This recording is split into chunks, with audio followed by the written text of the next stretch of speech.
Hi guys, welcome back to my YouTube channel. Thank you guys so much for being here. As usual, if you are new, welcome. And if you are not new, welcome back. I mentioned in my last video that I wanted to do a reading on Ruby Franke and Jodi Hildebrandt. And if you are not familiar with those two names, I'm probably thinking most of you are, but if not, look into it. There's a ton of videos, there's a ton of content out there right now. I have been basically watching this one channel. I have it written down and I'll also share it in the description. The channel's name is Queen Edits, okay? And she has so kindly generated a ton of footage that Ruby Franke uploaded, and she has cut it into small clips and put it in videos that are about an hour in length. So you're just watching an hour's worth of content that Ruby Franke herself uploaded throughout the years, okay? So those are interesting to watch, and there's just a lot of other channels out there that have been talking about the situation. So if you are familiar, you do know that Ruby Franke and Jodi Hildebrandt have been arrested on numerous counts. I think it was 6 counts of abuse, and they were denied bail, I believe. And we have the whole controversy about Ruby's husband, Kevin. They have not been together for, I think, a little bit over a year. And the big question is what did he know about any kind of abuse that may have been going on? Was there any abuse happening in the home prior to him leaving? He's saying that he wasn't aware of anything, but a lot of people are kind of on the fence about that. So we're going to get into that a little bit. We're going to get into a little bit of the church, okay, the Church of the Latter-day Saints, Church of Jesus Christ of Latter-day Saints, or the Mormon Church, although I don't think they like to refer to themselves as Mormons, but we're going to talk a little bit about that because that's a little and Jodi Hildebrandt and her association with the church. What else did I want to talk about? Ruby Franke's sisters that have come out. They also are YouTube or, influencers, I guess, just like their sister Ruby was. Now, Ruby had I don't know if it was a YouTube channel or if it was it YouTube? I think it was a YouTube channel, very popular YouTube channel. She had a couple of million subscribers and basically just a daily family blog type content. And I believe her sisters, I don't know the sisters' names. I think I know one that's Bonnie. I'm not sure of the other one, but they have similar content. But Ruby, a few years ago, apparently took down her YouTube channel, but the sisters still have their YouTube channels up. They don't have as many they don't have as many followers as Ruby did, but they still have quite a lot. And some of the videos, some of their content has been put out there as well. And some of the things that they do is questionable too. So my question about them is, what did they know about with everything that has come out? I'm assuming that they are members of the same church. So what kind of influence does that church have over its members? And what kind of role does that play in what has happened here in this particular situation? Okay, so it's not going to be a whole huge reading because I do have just 3 or 4 questions that I kind of want to focus on, but I did want to talk a little bit about the church, okay? And I am going to share this link in the description. And it's just crazy. I've been looking at it and just like, wow. And I wrote a couple of the numbers down that I wanted to kind of go over. But you can go to Google and you can type in rules for members of the Church of Jesus Christ of Latter-day Saints, okay? There's 613 rules, okay? 613 rules.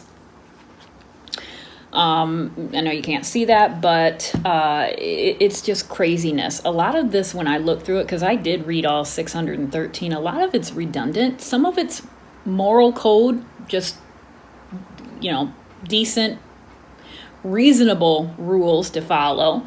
Be kind to people, treat people how you want to be treated, help your neighbors, be humble, be grateful. There's those things in there too, but it's mixed up with a lot of crazy stuff, and it's stuff that makes you really raise your eyebrow and think, what the hell? All right, so I'm just going to go over the ones that I highlighted that I thought was strange. Let me see here. So a little bit odd for me. Number 9, do not drink coffee. So apparently you are not supposed to have any kind of coffee or caffeine, I guess. I guess that would eliminate any food that has caffeine either or as well. No drinking of tea, no tobacco, no vapes, no drugs. Okay. All right. Number 15, believe that Jesus is the Christ. All right. So far, so good. No chewing of tobacco. I already said that. Okay. Number 16, do not affiliate with any groups or people opposed to the church. So some of these I feel are contradictory because it says in other rules that you are to treat everybody kindly and be forgiving and be generous. But then they also have things on here that say do not affiliate with anybody that is outside of your group. Okay, marry within your race, marry within your socioeconomic status. If anybody is talking negatively about the church, you want to distance yourself from that. So what happens to the treating everybody kindly and, all of that good stuff? So I guess you could still be nice to people and not affiliate with them. I don't know. All right. So then we have, let me skip down to 29. Become well-educated. Become well-educated, which I thought was a big one because it seems like Utah is a kind of like the cornerstone of this church, okay? And they want their members to become well-educated. And there's another one in here too. It's later on in the numbers. I can't remember which one it is, but there's another one that says run for public office. So they want you well-educated, and they want you to possibly run for public office. So that to me is setting the foundation for control, really. You want to have your members having these major roles in your society, your local society, your local government. Then we have, let me skip down to 35. Okay, pray using only King James version. Or language, I should say. For example, thee, thou, and thy, which, all right. Sustain your local pastor or bishop. Donate to church charities. Spend money wisely. I assume they want you to spend money wisely because you are giving a large portion of your income to the church. Let me see. Let me go down to 40. Youth should save their money to go on a mission. 2 years are required for men, 18 months for young women. So missions are required for young men. They're optional for women. Now, when these youth go on these missions, okay, or these missionaries, they are only allowed to contact their family once a week. They may not have visits with their family during their mission. And missionaries are only to share positive experiences with family. All right. So if you're having a bad time of it, or if you're missing home, or if something's not right, you can't tell your family about what's going on. You are only to tell them happy thoughts. And it looks like they really keep these missionaries busy. They're working 6 days a week. Evening is used for preparation day. Also, missionaries are required to finance their own mission, even though it is part of the member's responsibility, I believe, to give or donate for these missions. So not only are you giving money for the missions, but when it's your time to send your children to these missions, you have to pay for them yourself. You're funding it. So where is all the money that's being donated? Where's that going? Okay. stand up when the prophet enters a room. When the prophet speaks, the debate is over. When you return home from mission, marry the temple or marry in the temple. Let me just go back to number 50. When the prophet speaks, the debate is over. So people are taught very early on that when somebody in the upper echelon says that that's it, that's it. There's no more arguing about it. Okay, there's a lot of things in here that reference back to that idea. Let me see, what else do I have? Let me go to have as many children as possible. Well, that kind of tells us why Ruby Franke has 6 kids. You know, they want you to have as many children as possible, right? They want more members. They want to reproduce. They want to, you know, it's kind of, it's a little odd, all right? Do not delay having children to finish your education. So if you're trying to go to school and do whatever you got to do, don't let that stop you from having those children. You got to continue doing that. That's your duty. Let me see. Okay, this is all about your clothes. Members should have a supply of food storage for disasters. Members should also maintain a supply of emergency supplies in case of a disaster. And it's weird stuff. Members should only speak positively about their church leaders. All right. Members should be politically active. Okay. So again, we're going back to that politic type thing. Some weird ones maintain a clean, well, that's not weird, maintaining a clean appearance, but I don't know. I just feel like when a person is seeking faith and they're looking for answers or something that they feel is missing in their life, and if they can, you know, find that something that's missing through religion, it doesn't really matter what your clothes look like, all right? I don't think that, in my personal opinion, Jesus Christ is, grading us on our sandals or our open-toed shoes or our dresses or our pants. I just don't. That's just not my personal belief.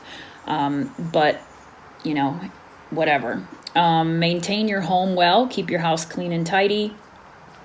Keep your yard well maintained. Well, they'd really shit their pants if they came over here and seen my yard right now. Read LDS magazines only. Keep a journal. Grow a garden. Do not covet. Do not commit adultery or fornication. Do not read anti-Mormon material. Do not lust. Do not watch R-rated movies. Walk out of inappropriate movies. Do not... I'll just say master, okay? Do not do that. Listen only to uplifting music and try to convert your friends, neighbors, and coworkers. I bet they are a joy to work with, right? Wonderful to live next to and wonderful to work with, because if there's anything that I don't really care for is when people are trying to push their belief system onto me. I don't like to do that to others, and I don't want it done to me, okay? I have my belief and my faith system. I'll share it with anybody if anybody asks, whatever, but I don't like the pushiness. Okay. This one here is important. Number 99. Do not doubt church teachings or practices. All right. Feed the missionaries. Give service to your neighbors. Help neighbors move in and out. Okay. So again, it's mixed up with decent, normal things that everybody should be doing if they're able, to really kind of controlling things. Okay. For example, do not doubt church teachings or practices. Okay. But then they have another one later on, doubt your doubts. So you're supposed to doubt your doubts, but you're not supposed to doubt what they're spewing. Okay, that makes sense. Study the history of the church from church-approved sources only. Read books that church leaders have written. Love others, forgive others, love your enemies, love your family, honor your parents, no witchcraft. So what I'm about to do today with these cards, that would be considered witchcraft. Do not go to the grocery store on Sunday. Do not shop on Sunday. Do not attend sporting events on Sunday. Ideally, wear your Sunday clothes all day on Sunday. God, how miserable. I don't even like to wear a bra.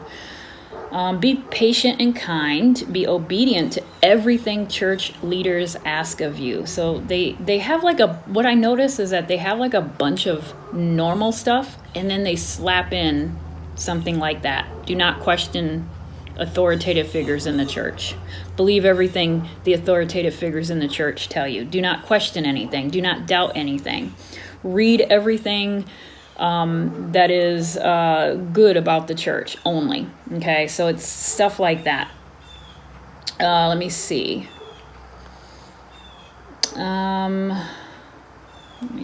me skip down to, 100, 144. Never gamble. Do not cross-dress. Do not have gender reassignment surgery, or you may be excommunicated. So this is something that looks like it's been recently updated, written, or added to. Never gamble. Do not use face cards. Keep your thoughts clean.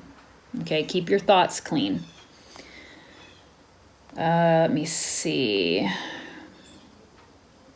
Let me go down to 161. Be positive and happy. Oh, here we go. Missionaries should obey anything that their mission president tells them to do. Missionaries should believe anything or obey anything that their mission president tells them to do. All right. It also says pay your tithing before rent or house payment or buying food. So you are giving your tithing to the church before anything else. That comes first. It's not what you can afford, right? It's just, and that's the thing. My personal opinion on tithing is, you give what you can when you can. Okay. You still have to live in the meantime. Okay, you still have to sustain your life and your way of living and everything. You have needs that need to be met. If you have children, you need to feed them, clothe them, house them. Okay, you need to provide that for yourself and your family.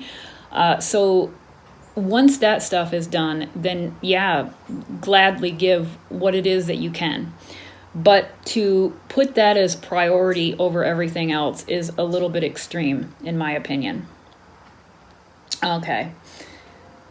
Be good examples to others. Be positive and happy. Always be worthy, so the Holy Ghost will guide them. Okay. Do not ask general authorities questions. Another sneaky one in there. Doubt your doubts, right? Like I said, doubt your doubts, but don't doubt anything that they're telling you or that they're teaching you. Obedience is the first law in heaven. No loud laughter. So I guess that would kind of, I don't know, I think Ruby has sinned a lot because in the videos that I was watching, she did do a lot of loud laughing, and you're not supposed to be loud. Covenant to give everything to the church. Never leave your garments on the floor. Your body is a temple. Have a current temple. Recommend. Get your patriarchal blessing when a teen or after being baptized. Okay, if you commit adultery, fornication, or a serious crime, now we don't know what a serious crime is. It could be anything from having a lustful thought, right? You must report that sin to the bishop. That bishop, I'm assuming, would probably at that point send you to somebody like Jodi Hildebrandt. Okay, so it's just like a vicious cycle. All right, those who speak negatively about the church in open forums, even if their criticisms are true, may be excommunicated. So if you say anything negative about the church, it doesn't matter if it's true or not, you can be kicked out, right? Bishops or higher authorities must hold a church court to determine the punishment for those who commit serious sins. So they're the ones that are holding the court. They don't want any outside influences interfering with what it is that they're doing. They want to handle everything discreetly from within. Bishops may disfellowship sinful members, which requires the members to turn in their temple recommend, not take the sacrament, and not speak or pray in church. Bishops who learn that members are abusive must call the church legal office to determine if the abuse should be reported to police. Okay? So it's up to the bishop. It's up to the bishop if they feel something is needing to be reported to authorities. Probably, I'm thinking they never do that. Let me see. Victims of abuse by the church have no recourse unless the perpetrator is convicted of a crime. My guess is if that ever were to happen, then they probably cut ties or affiliations with that church. For example, Warren Steed Jeffs. I looked him up. He was a leader of the church, and he is in prison because he was convicted of a whole bunch of crimes involving children. You can look him up. But in the Wikipedia article, the church actually denies any association with him. It's like they're saying that, he was a leader of the Latter-day Saints of Jesus Christ, but not that one. It was a different one. Okay, so it's almost like they just try to, again, it's crazy. Okay. Let me see. Church scriptures teach that polygamy will be practiced in heaven. Don't steal, don't murder. Now, murder isn't on the list until murder is number 192. So there's some stupid ones on here before they get to murder. Keep all the commandments so that you can receive God's grace. All right, so let me go down to, let's skip here. Let's go down to, okay. Have faith that the Book of Mormon is inspired scripture, translated from golden plates by Joseph Smith, because Joseph Smith was a prophet, the true prophet, the only prophet. That's another thing, okay? They believe that other religions speak some truth, but it's their religion that is the only one that speaks all truth. All right. Have faith that Jesus Christ is the literal Son of God. Okay, I agree. Let me see here. Seek to become like God. All right. Follow Jesus in everything that you say and do. Have faith that the Book of Mormon is the most correct book of Scripture. Be good friends to converts. Invite others to church. Yeah, I bet you love inviting people to church. Do not take revenge. Do not go to war unless you have been attacked 2 times. Okay? 2 times. Do not listen to false prophets. Well, isn't that rich? Rule number 216. Do not listen to false prophets. In my personal opinion, that's about all they have. All right? That's about all they have. Past Jesus, I don't consider him a prophet, but Jesus, the Son of God, but, these people that they are considering their prophets are just, in my opinion, average people that they elect as their prophet, their current prophet. Let me see. Do not imitate the customs of the world. Teach your children to follow the prophet. Let me see.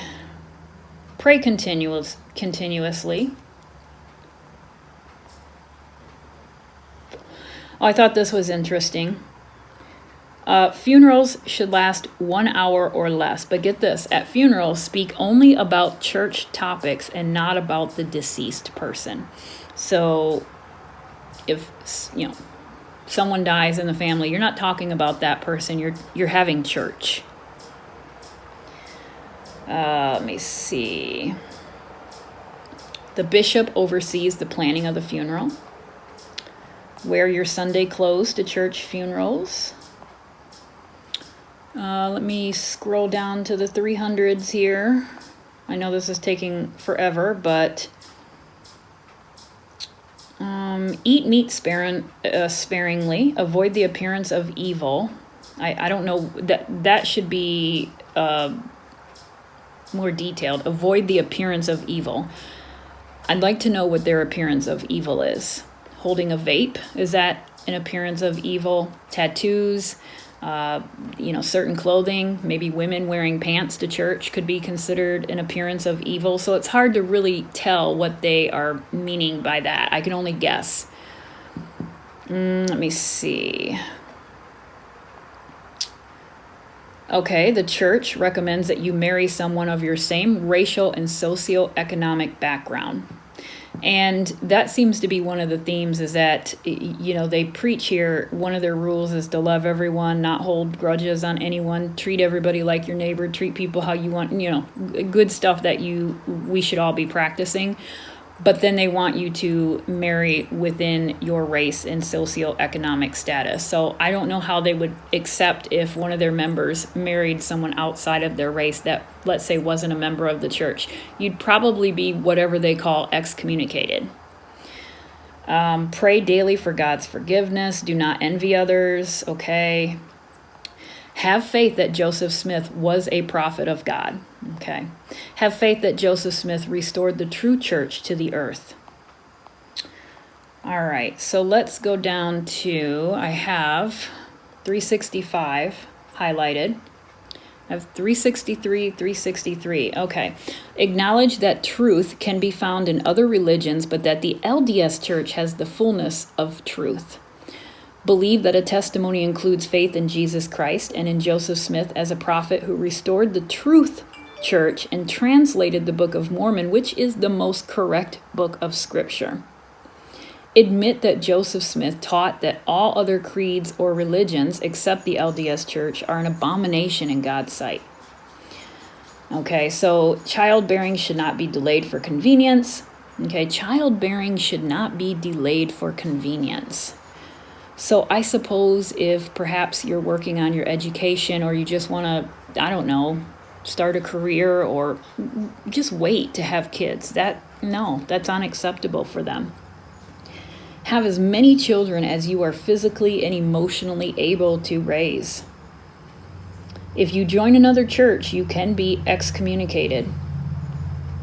Let me see here. Let me go down to 416.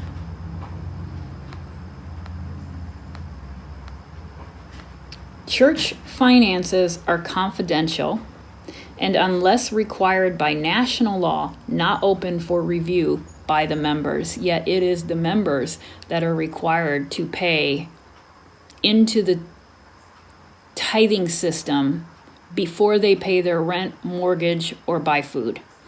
So you are not allowed to know where that money is going. We know it's not going to fund the missionaries because you have to pay for that yourself. Okay, so where is the money going? And then I have, 537 highlighted as well.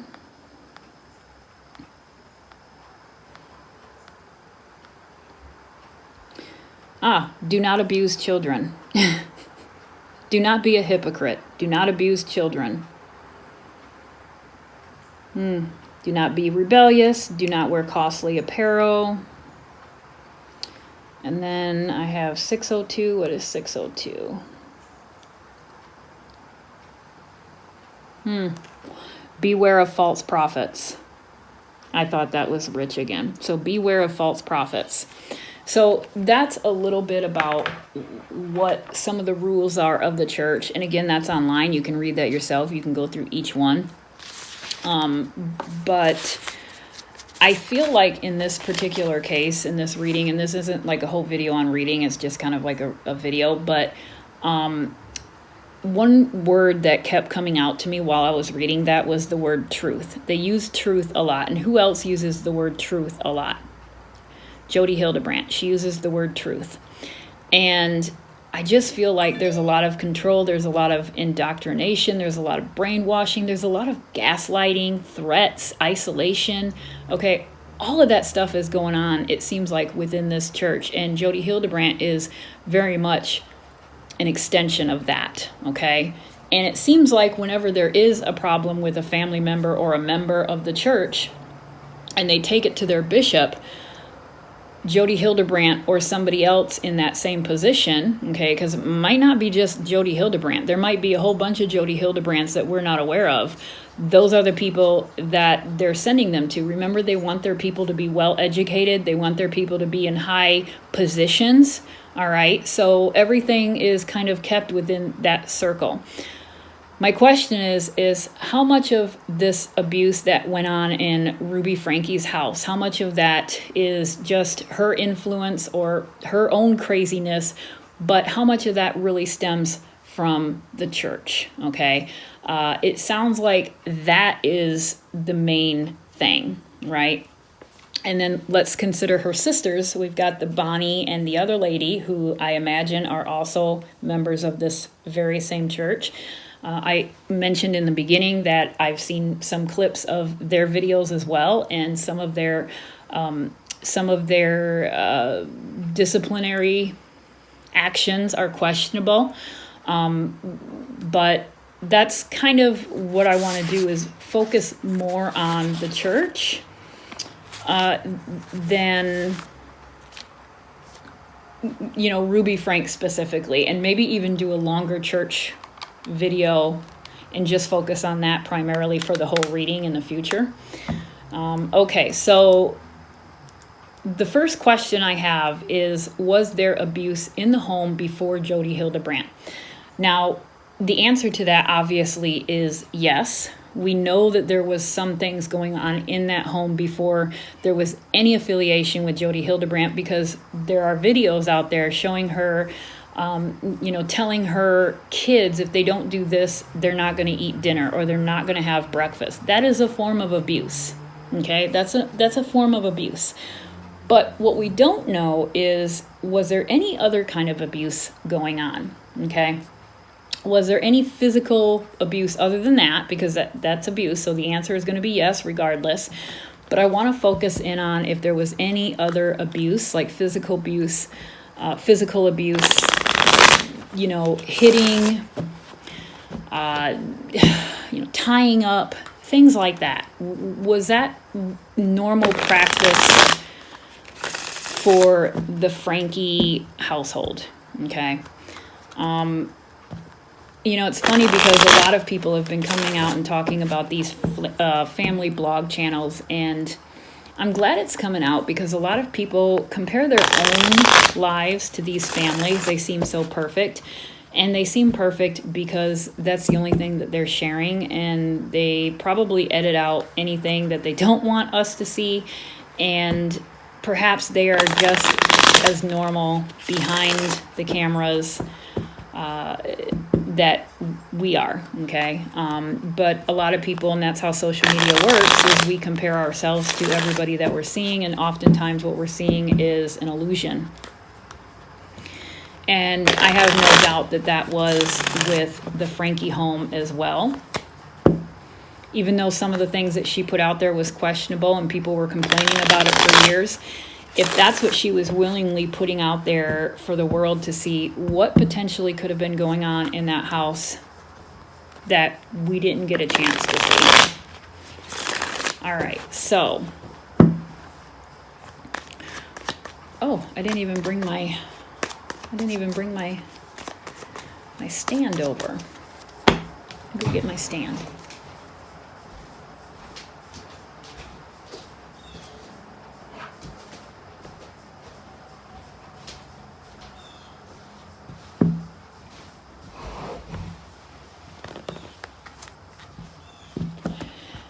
Somebody noticed, I read in the comments that they noticed that my area was set up a little different, and it's because I moved to the other side of the table. But I thought that was kind of funny that they recognized that things were set up a little different. Okay. Is there any physical abuse going on before Jodi Hildebrandt got involved with the Franke family? All right, so we have the Temperance reversed. We have the Three of Wands reversed. We have the Magician reversed. And let me pull one more. We have the Empress. Wow. So we have 3 reversals, and then we have the Empress. So we have the female card, the motherly card.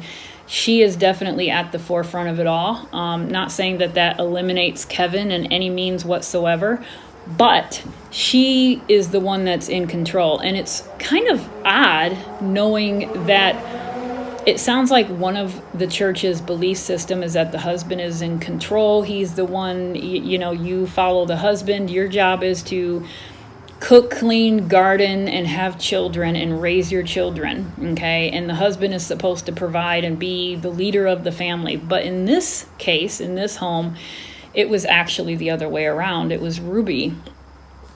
It was Ruby that was coming out and wanting to be the one that was in control. Quick note, did anybody see the video where she was crying because she went to her daughter's school because they were supposed to do like a little dance or something to some song, and she didn't think that the song was appropriate, and she went to the principal to ask that they not use that song, and they pretty much told her, get the hell out of here. And she comes out to the car and she's crying. I mean, that's probably one of the few times that I've seen her cry after watching all these clips authentically. Okay, because she does cry from time to time, but it looks almost more forced. This one was a genuine cry. And it wasn't because she was worried about her daughter's soul, okay, like she states. It was because she couldn't control the situation. She got told no. She got told, get the hell out of Dodge, okay? We've got this under control. You're in the minority here. We're taking out all the bad words in the song, so chill. End of discussion. We're using that song.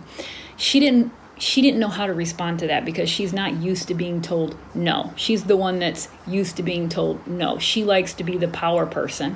So she was the one in charge of that home without a question. And then we have temperance. So, obviously she's not right, okay? It doesn't take any tarot card to know that she isn't right. I look at this as more or less a confirmation of what we already know. And then we have the Three of Wands reversed, and we have the Magician reversed. These two here, we've actually got 3 major arcana. So this household probably had some major things going on in it before Jodi Hildebrandt.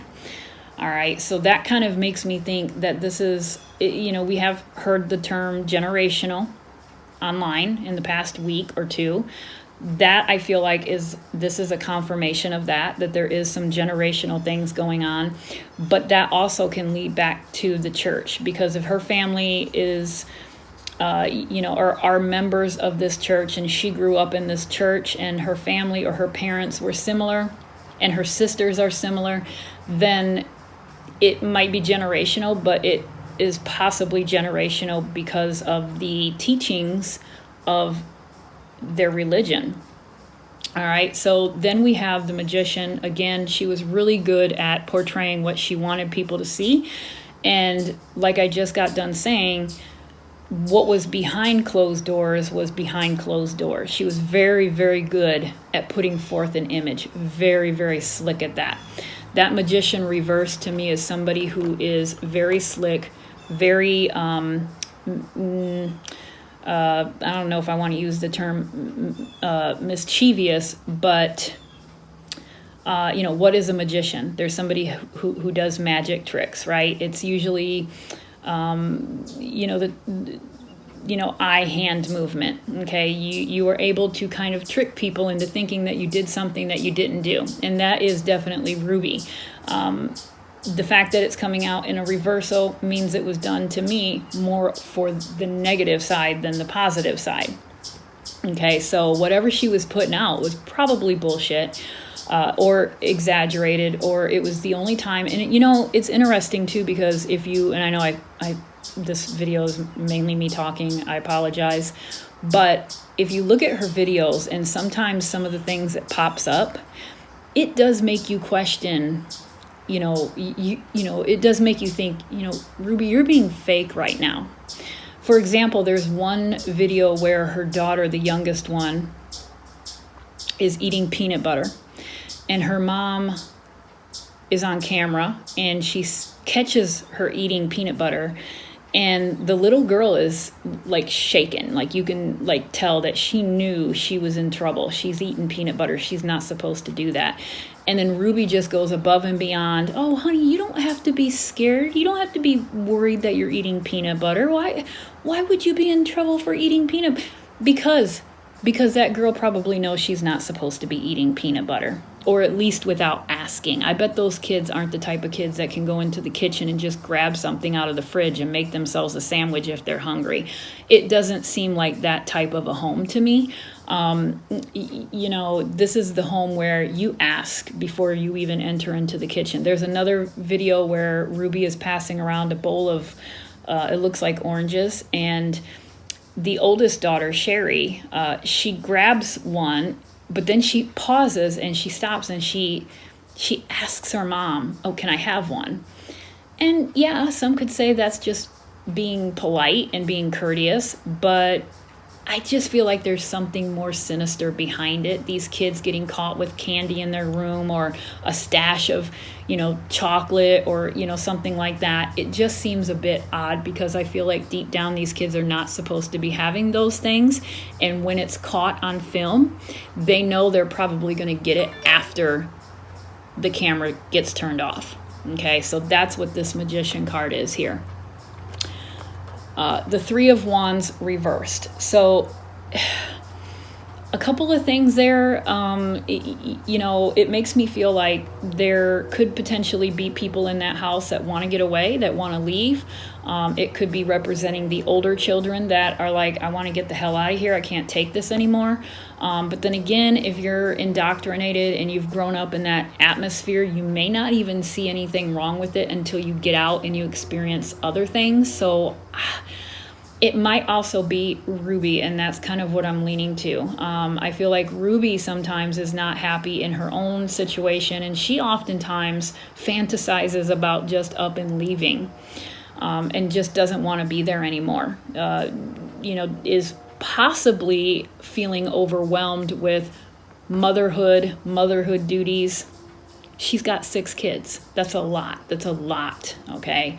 And their ages, if you have 6 kids, the oldest and the youngest, there's going to be some years in between, but you've got some that are in high school, and you've got some that are, still in primary school. So there's a lot of responsibility, a lot of activities that you're going to. You've got church responsibility, you've got meetings that you're going to. The Mormon church has you, doing 100 different things in a day's time. You have to start your day early and go to bed early, and you have to have this time for journaling and this time for reading scripture. It's a lot. And I feel like there were times where she just felt like she just wanted to get the hell out of there. It was just kind of a thought in her mind. It was never anything that she probably, really. Well, then again, if you look at fast forward to just recently, she was spending a lot of time with Jodi Hildebrandt, and that was kind of a means for her to escape. It was a form of escapism. It was like, let me get out of the house. I'm going to leave the kids. They can take care of themselves. Probably Jodi was telling her that they were fine. If this therapist with a doctorate degree is telling me I can leave my kids, I can leave my kids. I don't feel so bad about it. I don't feel guilty. So it kind of makes me, think about that, because that's a leaving card. That's a movement card, a traveling card, or at least an exploring type card. Okay. But what she was considering or exploring wasn't in the best benefit for her family, obviously. Okay, now I want to know, and so to go back to the original question, was there abuse in that home before Jodi Hildebrandt? I would say yes, okay? I would say yes to that. I think that if anything, it got more extreme with Jodi in the picture. All right, so what role, okay, well, I want to ask now about Kevin, okay? So did Kevin know about what was going on with Jodi? Okay. Did he know about anything that was happening in the past year? Did Kevin know about anything that happened in the past year that he claims he knew nothing of? The Fool reversed. Okay, so that makes me feel like he literally was in the dark and just was oblivious. Just oblivious to it. Being reckless, not checking in on him, being controlled. I have mixed feelings about him myself, because I feel like Perhaps he could have done more, but then again, if we look at the other guy who came forward, what was his name? What was his name? The guy who came forward who sought help by Jodi Hildebrandt, the one who pretty much had his whole life ruined because he didn't want to continue therapy with Jodi Hildebrandt, and she pretty much ruined his life. All right. Is there things going on in that therapy or in those therapy sessions with Jodi that she uses against her clients? Okay. So unethical. So I just that's what I feel is going on here. And so was he told to stand down, go away, don't say anything, everything's fine? And if you do ever think about causing uproar about anything, we're going to go to the bishop and we're going to tell him X, Y, and Z. Okay? Your life is over. Now, remember, he's a professor at Brigham Young University, so he could lose everything. He could lose his career, his income, everything. Okay? So I almost feel like there was something being held over him, because don't forget that the fool is a higher perspective. He's standing on a mountain. All right, so there's something being held over him, and that's why he's reversed, and he is just kind of going along with it because he has no other choice, or he feels he has no other choice. All right, so what about when he, and I don't necessarily believe that he knew anything in the past year. Let me ask if he suspected anything crazy like what was actually happening. Did he suspect anything like that?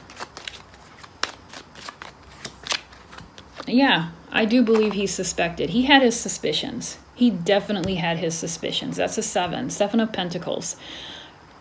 I feel like those 7 Pentacles represent the 6 kids and Ruby, okay? She's included. So there's a pentacle for each of them.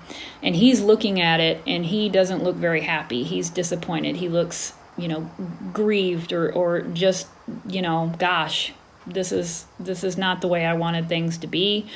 I worked hard for this. I grew this tree. I took care of this tree. And now look, everything's a mess. Oftentimes when I see that card, I feel like sometimes that person there blames themselves for the way this harvest has come out, okay?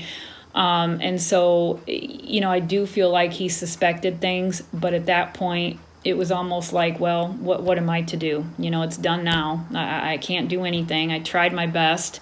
Not an excuse, right? Because if you know something like that is going on with your kids, then it doesn't matter. But that's not how he dealt with it, okay? So he definitely was kind of eyeballing the situation and wondering. There was at least a wonder. He may not have known for a fact, but there was at least a wonder of what was going on. Something was amiss to him. Something was amiss, and there could have been suspicions, but maybe 100% factual, he wasn't able to, know for sure. But there were suspicions. All right, now I want to ask about the abuse in the home before he left. Okay, these two. Okay, the Emperor and the Two of Wands. So I do feel like he was definitely part of it. I mean, how ironic that Ruby came out as the Empress and he's coming out as the Emperor. And I said, that makes me feel like she was the powerhouse in that home. But now seeing this, I feel like it was possibly both of them equally in power. I don't think that he was opposed to anything that she was doing. If she, it worked because they were on the same page.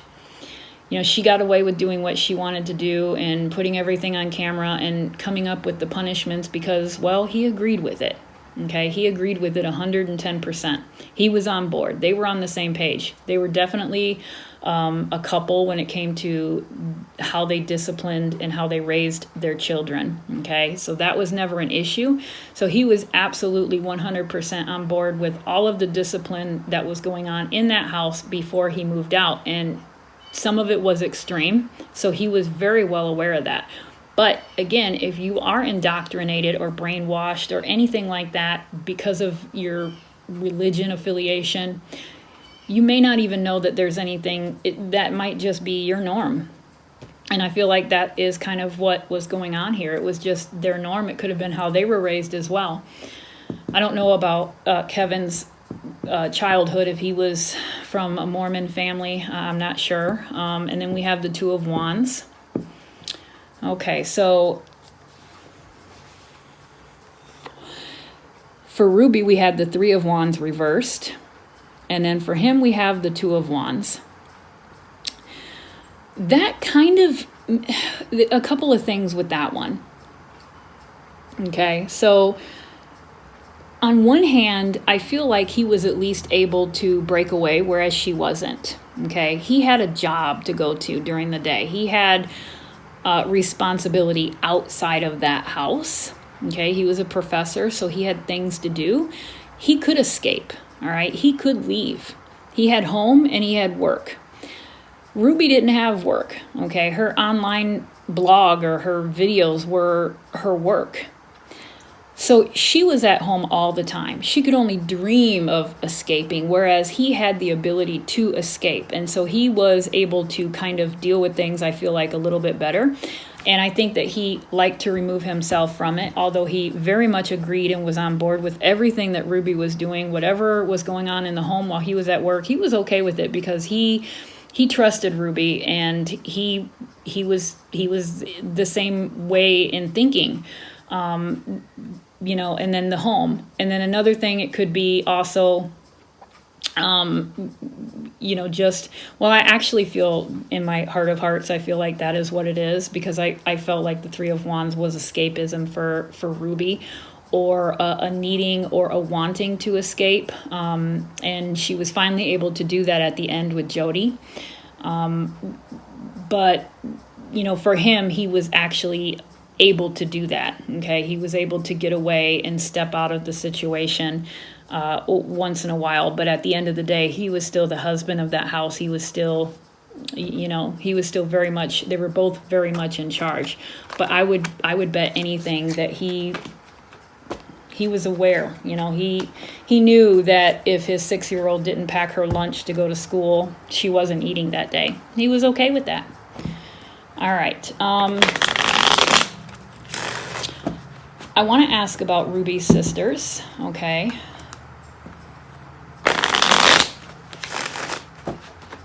And I don't know them by name. Well, besides Bonnie, I can't think of the other one right now, but we have these two sisters here that are claiming that they kept quiet. First of all, it's very contradicting, because they're saying that they kept quiet on one hand because it wasn't anybody's business, and they were trying to deal with it legally within their means privately, okay? But then on the other hand, they're saying that they didn't know anything, that Ruby was weird, that Jodi was weird, and they didn't agree with the connections therapy and, you know, all this stuff. So it's like, you can't have it both ways. You can't say that you didn't know and then turn around and in the very same sentence say that you were trying to do everything within your legal means possible. Okay, so what does that mean? Were you trying to contact CPS because you knew your nieces and nephews were being denied food and God knows whatever else? And then turn around and say that you didn't know anything? So it's a little alarming.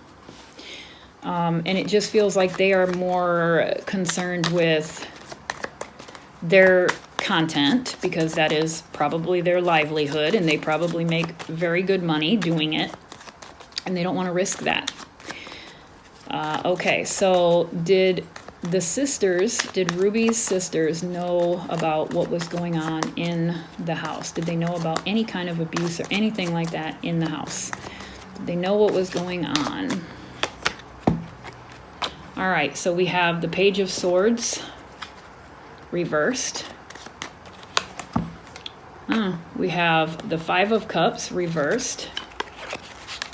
Lots of reversals. Let me put some of these. Oh, okay. we have the Nine of Swords reversed, and let me take this one, it's sticking out, and we have the Page of Pentacles. So we've got the Page of Swords reversed, the Five of Cups, the Nine of Swords, and the Page of Pentacles. All right, upright.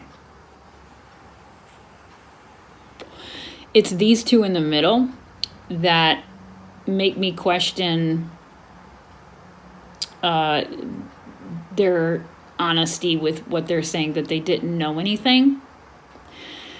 Because this card here and this card here makes me feel like they knew early on, perhaps, what was going on.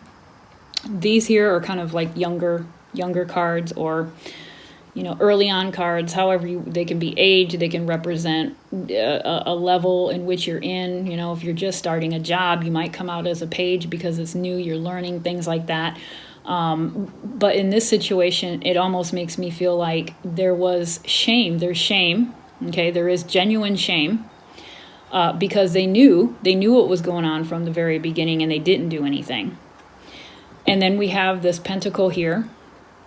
Okay, and this pentacle, or this Page of Pentacles, is always interesting because of the way this person here is holding on to this pentacle.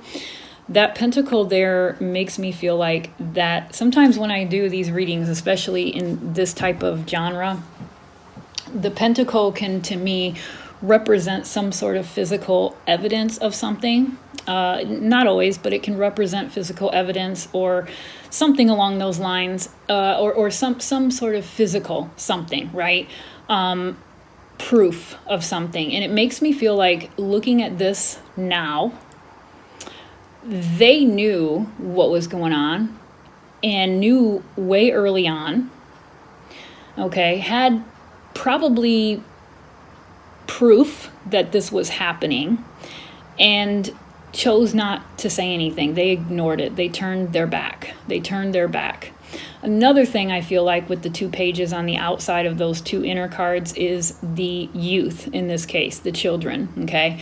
All of the children involved, both male and female, and the fact that they turned their backs on them, okay? And it's shameful, and it's haunting them right now, okay? If you look at this Five of Cups up close, well, it doesn't have it in this card, but there's another deck that I have where this guy here is standing here, and he's got his back facing away from the water. It's more towards us. We still can't see his face because he's still looking down.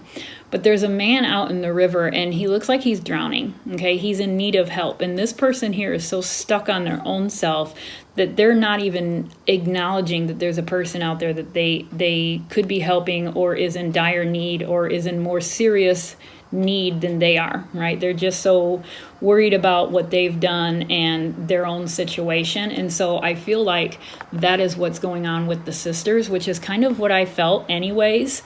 It's more of a selfish guilt. It's more of a, I knew what was going on. I can't admit that I know what was going on, because then people are going to, unsubscribe. And, I don't want to be in legal trouble as well. I don't want to lose my channel. I don't want to lose my kids. I don't want to lose my home. So I need to kind of cover this up and make it look like I'm innocent and I tried to do everything that I could.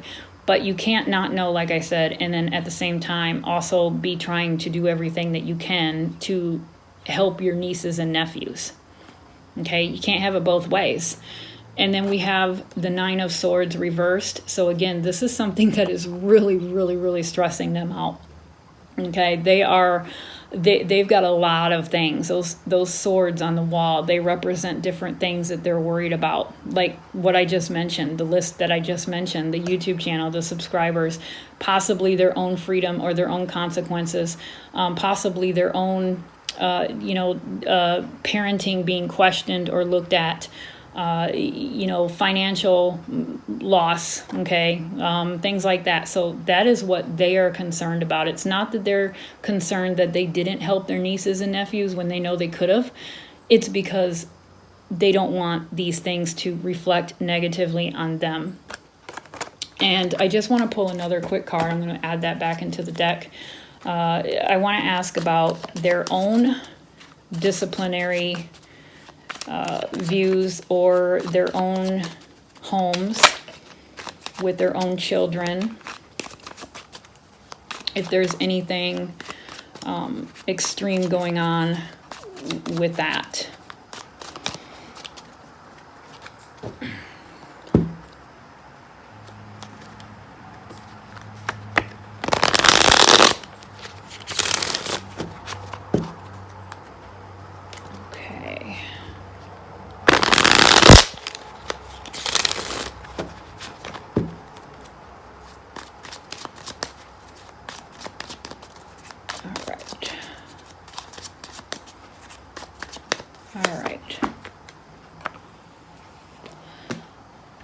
So we've got the Hermit card reversed. We've got the Six of Wands reversed. Let me pull this bottom one.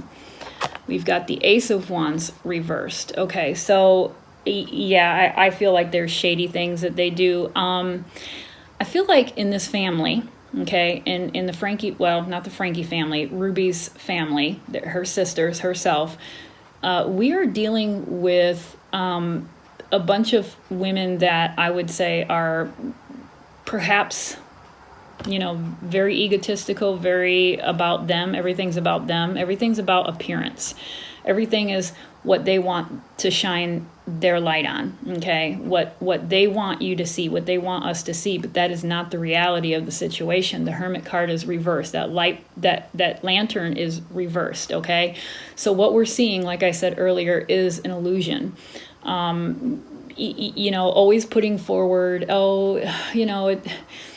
it was, okay, there was one clip, and I'm going back to Ruby for a second, it was disgusting for me. There was one clip where she's getting out of her car, and she says something about how the kids are so well behaved, and, yada, yada, yada, and one of the kids in the background says, "But you yelled at us," and she just puts on this disgustingly fake, "Oh my God, I don't want our subscribers to know that I yell at my kids." And it was really nauseating to watch or to listen to her say that, because I'm sure that's the least of those kids' concerns, is you yelling, right? There's probably things that are way worse going on in that home besides you yelling, but just this innocent act of, how dare, of course we're not perfect, but you kind of are wanting to present yourself as perfect. Okay, so that's what these two cards here are signifying for me, for the sisters as well. So they are very much similar to Ruby, okay? It's about them and how they're perceived, or how others perceive them and what they put out. And there's things that are going on behind the scenes that aren't good. And then the Ace of Wands, okay? So the Ace of Wands, all of these are coming out reversed. This, I feel like, is kind of like a knife in the back. This is a major concern for them, okay? Like I said earlier, it's almost literally just reiterating what I said earlier about the concerns that they have that could potentially come out, and the light being shined on them, and they don't want that light of that Hermit being shined on them, okay? They don't want their truths coming out. I'm going to use the Mormon terminology, the truth. They don't want their truth. That's interesting, because part of their whole 613,000 rules that they have, so many times it says to be honest, be truthful, don't lie. They'll say the same thing 40 different times in 40 different ways. But that's what these women, and that's what a lot of people in the church, especially the higher ups, that's what they do, okay? That's what they do, and they do it brilliantly, because it fools a lot of people. Okay. So we have the Six of Pentacles. Yeah, this is a financial concern. This is finance, okay, is a big one for them. They don't want to lose any of the money that they're making from YouTube. If you have 200,000 subscribers, or you have 2 million subscribers, you're making some good money, all right? You're making some damn good money. They don't want to sacrifice that, okay? And that's what they're pissed about. That's where the anger is coming from, especially that the one who has brown hair. I think that might be Bonnie. the one who has the brown hair, she is spitfire angry. She is mad. But it isn't anything to do with her nieces or nephews. It is her own situation, her own financial situation, what she's going to lose monetarily. That's what she's concerned about, and what kind of light is going to be shed on her. All right, so she is really, really just angry right now, and not for the right reasons. All right, I want to ask about the relationship between Ruby and Jodi. Okay, what is going on in that relationship? I hope nothing sinful, God forbid. All right, what is going on between Jodi and Ruby?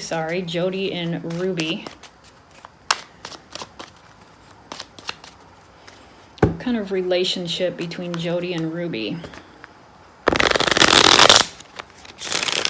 And you know, what is very concerning with Jodi's tactics, it seems like she is very strategic in how she treats her quote-unquote patients. And, you know, one of the main things that she seems to do is she uses isolation, and that seems to be the whole montage of the church, right? On one hand, you're supposed to be kind to everybody and live a moral life and be honest and be giving and caring and help your neighbor move and help your neighbor eat when they're sick and all of that good stuff. But at the same time, you're not supposed to marry outside of your group. You don't want to affiliate with people outside of your group. So again, there's a lot of hypocrisies, a lot of contradictions. Just in their 600 rules, you know, that it seems Jodi also follows. And that's why I feel like a reading is needing to be done more or less on the church, because I feel like that's where the seed is planted for all of these other things. Okay. What's the relationship between Ruby and Jodi? All right, Two of Wands upright. The Knight of Pentacles. Take one in the middle. The Sun card reversed.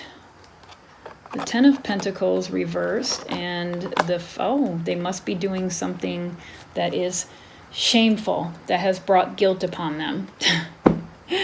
We've got that Five of Cups reversed again. Okay, so there's definitely some, I would say, some shady things, but you know, both of these women are money hungry. Okay, I'll say that. And it is ironic because, you know, they're supposed to be giving like a large percentage of their income back to the church, which I'm sure that the church makes sure that they do that.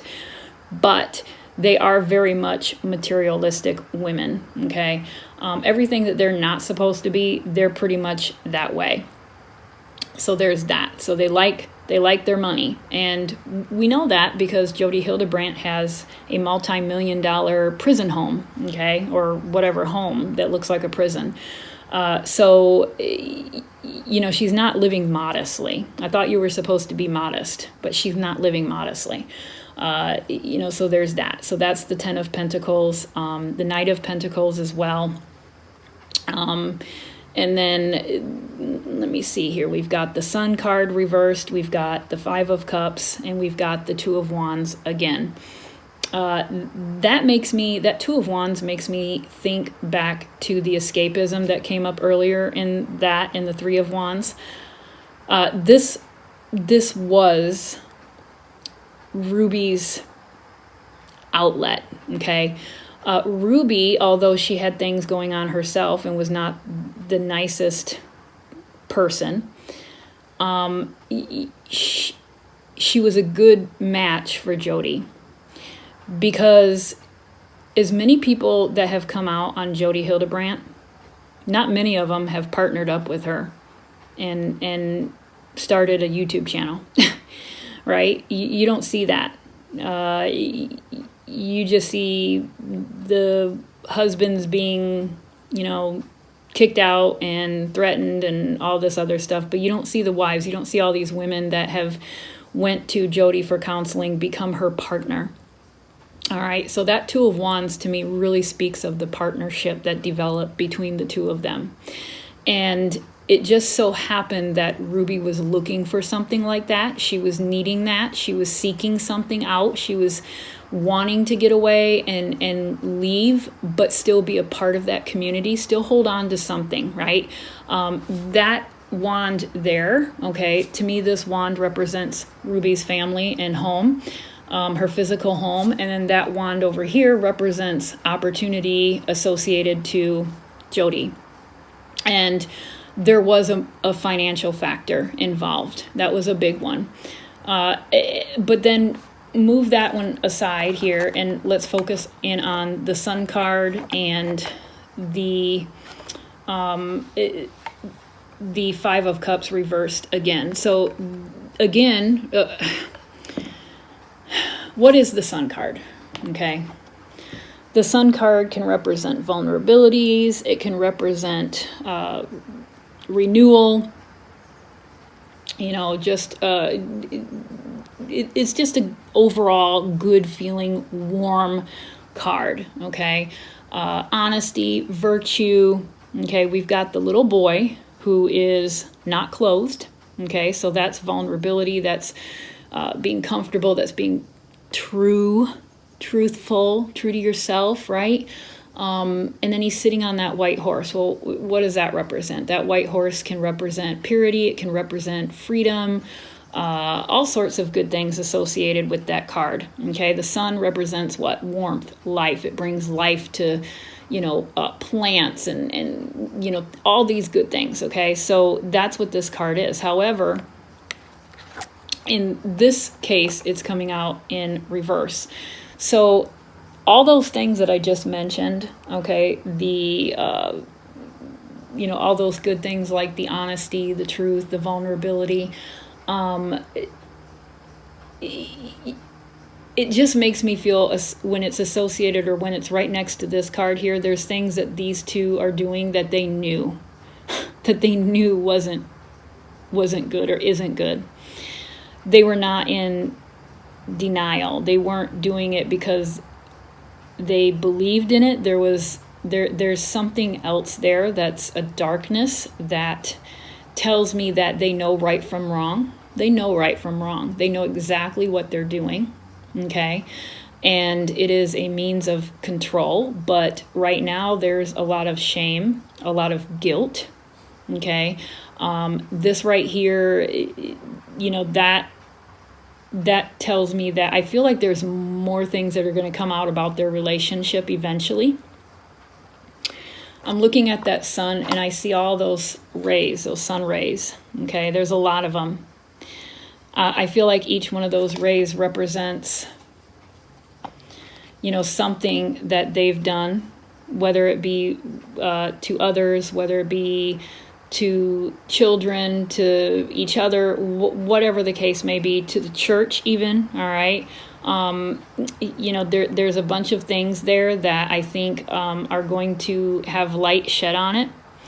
We've got the sun with a face, so he's got eyes, he's looking out at us, and so I feel like all of these things are going to be exposed, but it's going to take some time for those things to be made public, or it's going to take time for those things to be even possibly discovered. I just feel like there's a lot of layers of the onion that need to come out, and it's going to be really, really, really humiliating on their end. I want to ask if there's anything else about their relationship that is going to come out. Anything else about their relationship that's going to come out? And I think you kind of know what I'm getting to. Besides the shame and, regardless of whether or not you think that, or I think that is a shameful thing, okay, that's not the point, because it's the fact that that's what their whole belief system is based on, okay? They're the ones that feel like certain lifestyles are a sin, so imagine being in that environment or being in that belief system and then participating in things that you lecture others on. So that's what I'm curious. Okay. Okay, so we have the Page of Wands upright. The Ace of Swords upright. We have the Temperance this time upright. I'm going to take these two. We have the Eight of Cups and we have the Four of Wands, or the Four of Swords, sorry. All right, let me look at this for a second.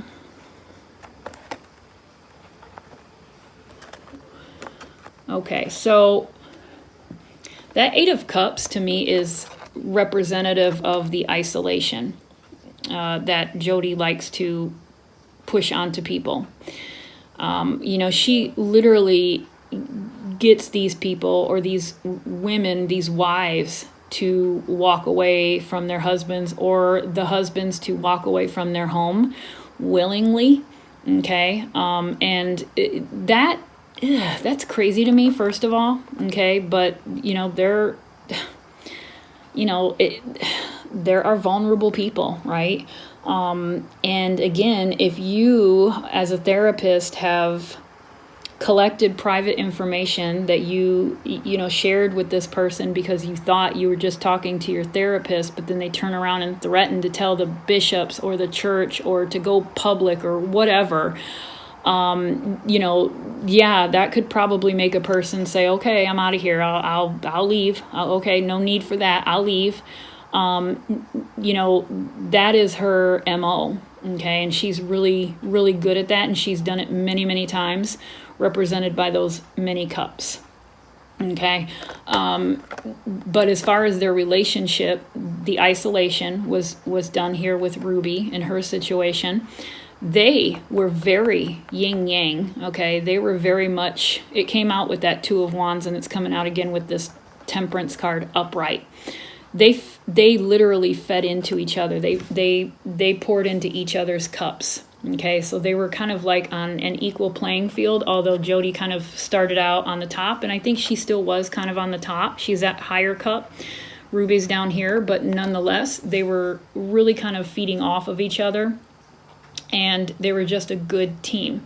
So I'm not necessarily seeing anything here as far as a relationship per se, but I don't know, but I'm not really seeing that, to be honest with you. That was kind of what I was feeling or thinking, but I don't really see that coming out in the read. And then we have the Ace of Swords, very, very intelligent, both of them. Okay. And I know you might think, oh, no, they're not. They're not. They are as far, think of that magician. Okay. The magician is very usually successful at trickery and deception and getting people to buy into whatever it is that they're selling. And so these two were extremely successful at doing that, and very smart at doing that, very intelligent as far as making money, okay, bringing in money. That was, I think, one of their main objectives was to mind control and money. Mind control and money. All right, that Ace of Swords is mind, so think of mind. And then again, we have the Four of Swords and we have the Page of Wands. So the four...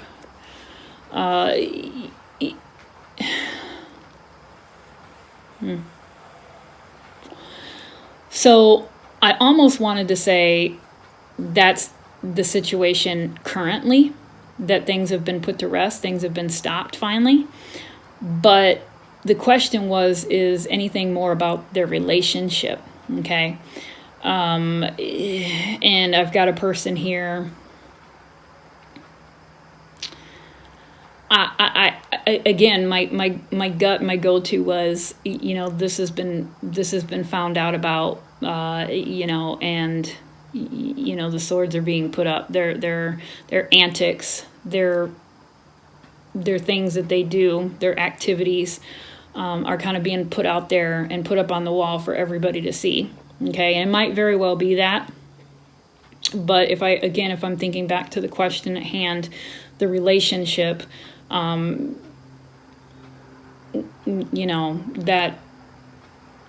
well, I have something else in mind, but I'm not really feeling like there's enough other information to back that up. So I'm going to wait on that one. And please feel free to share your thoughts on the Four of Swords in the comment section, because I'd be really curious to hear your thoughts. And then we have the Page of Wands. So the Page of Wands is kind of, I look at that as they were at the beginning. They felt like they were at the beginning of building their empire. They had lots of goals, okay? They had a lot of plans that they were thinking that they were going to be successful in. And again, if I look at this one and this one here, these two on the ends, it's like these plans right here are shattered. You know, that is no longer happening, okay? It's done. But I feel like this indicates that these two, being very intelligent and being very connected and being a unit and really good at what they're doing, they had a lot of things in mind that they were only in the beginning, okay? They were just in the beginning of their efforts. Imagine had they continued to do this for 10 years, 5 years even, 20 years, okay? They had empire in their mind, okay? They were really thinking far off into the future with what it was that they were going to do. So they were in this for the long haul. And again, like I said, with this one here, it kind of makes me feel like, no, not happening. All right, so that's the reading on Jodi and Ruby Franke, or Jodi Hildebrandt and Ruby Franke. And I know I spent 20 minutes talking about the 600 rules of the Mormon Church, but I felt like that was important because I just feel like there's something more to what happened with Ruby and her family, and I feel like it's still happening with other families. And that's why I brought it up, because I still feel like there's things that are going on within that church that are being shut down. And, perhaps if anything, this case or these things being opened up and being talked about so much on social media right now will maybe bring some awareness or some light to that, hopefully. But again, remember, one of the rules is to be very well educated and to seek public office. So who in that local area, is perhaps not a member of the church that you feel safe going to? Because if everybody around you is part of the same thing, okay, that you're very much trying to, let's say, escape or leave, it's kind of hard to do that, okay? So I feel like that's an important part of this case, an important part of this read. So that's why I wanted to take the time to go over some of those rules, just so that you can kind of get a glimpse of what the expectations are. All right, guys, so I'm going to get this uploaded. I know it's an hour and 20 minutes, so I apologize, but I hope you guys enjoyed, and I will see you later. All right, bye.